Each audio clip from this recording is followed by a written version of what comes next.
As you noticed that there's one big difference between the two winches. We say that the winch on the left is more powerful than the one on the right. This is because it does the same quantity of work more rapidly. In physics, power is defined quite simply.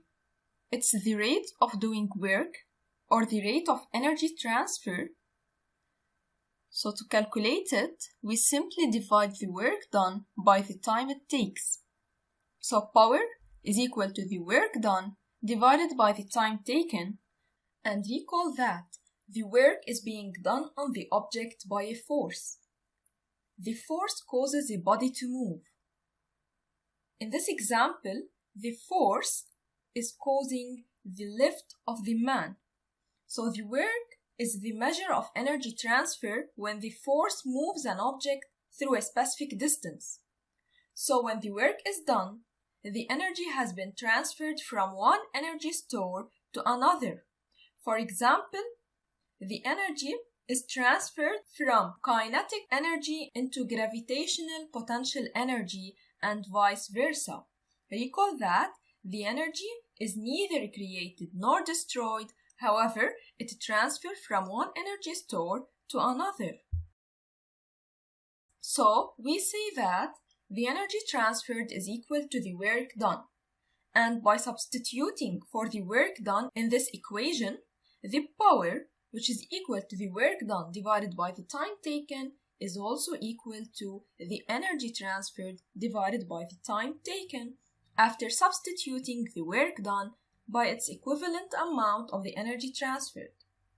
So, the work is a measure of the energy transferred.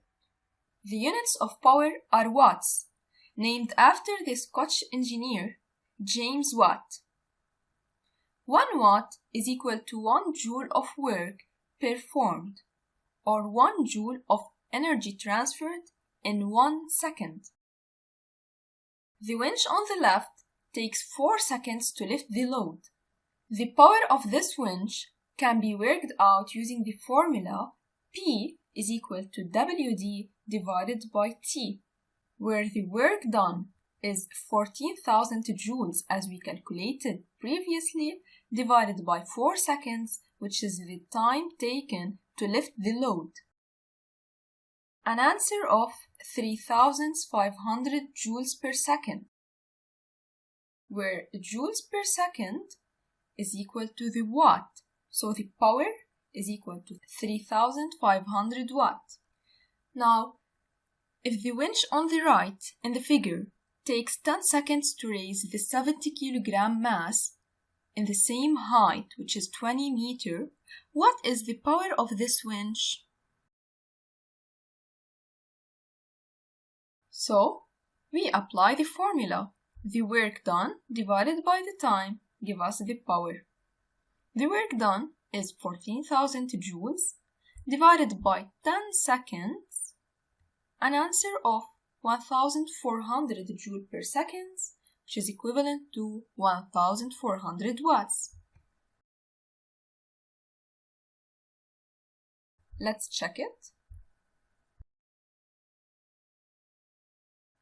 Good job.